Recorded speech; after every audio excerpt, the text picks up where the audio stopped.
السلام عليكم حبيباتي. اليوم غادي نشارك معكم هاد الوصفه اللي سهله بزاف توجدوها في دقيقه 90 في هاد رمضان الكريم حتى لاخر دقيقه تقدروا توجدوها. سهله ماهله، كيجيو بنانين وخفاف واقتصاديين بطريقه سهله. خليكم معايا.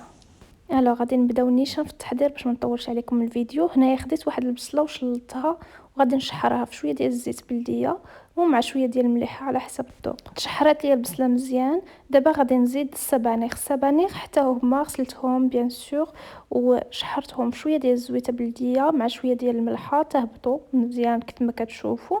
ودابا غادي نزيدهم على البصله ونحرك مزيان، خليهم يزيدوا يتشحروا شويه. وهنايا عندي واحد 200 غرام ديال الكروفيت. كيبقى اختياري، الا عندكم الكروفيت ديروه، سينو الا كان عندكم الصدر ديال الدجاج حتى هو كيجي مزيان. انا فضلت ندير الكروفيت، هو اللي كان عندي. نزيدو نشحرو شويه. هنا غادي نضيف معلقه صغيره ديال الهريسه، الناس اللي عزيز عليهم شويه الحار كيجي زوين في هاد العماره. ونضيفو شويه ديال الملح على حسب الذوق والابزار. هنا عندي قشره ديال حامضه مصيره، قطعتها هكا شويه طريفه الرقاق وغادي نزيدها في الحشوه ديالي، كتعطي واحد المذاق زوين.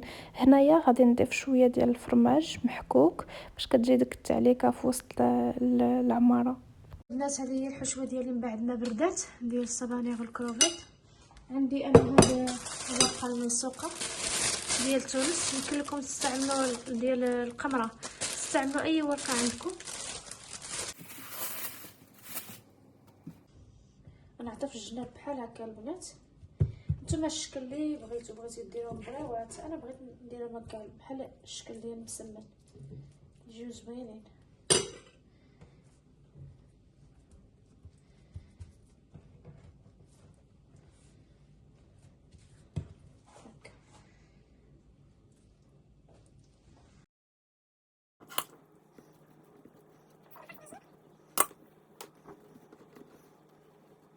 هذه هي الورقه ديال اللي عمرت، الورقه ديال البسطيله اللي عمرت كما تشوفوا.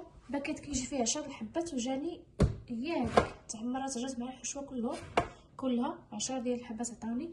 المهم ندير ما عندي الفران مسخن من قبل على درجه الحراره 180 حتى 200، غنخليهم شي 4 ساعات وهما واجدين. وهذا هو الشكل النهائي من بعد ما دوزوا 4 ساعات في الفران. كيف ما كتشوفوا الشكل ديالهم كيجيو زوين بزاف. والطريقه سهله في التحضير. شوفوا هنايا التقرميشه، يا سلام باينين بنان. مزيانين توجدوهم في هذا رمضان، صحيين وخفاف. كيف ما قلت لكم توجدوهم حتى لاخر لحظه، حتى يقرب الاذان هكا ربع ساعه 20 دقيقه قبل. وجدوهم بالصحه والراحه ورمضان مبارك حبابي. وما تنساوش لايك للفيديو، تبارطاجوا مع احبابكم وصحابكم.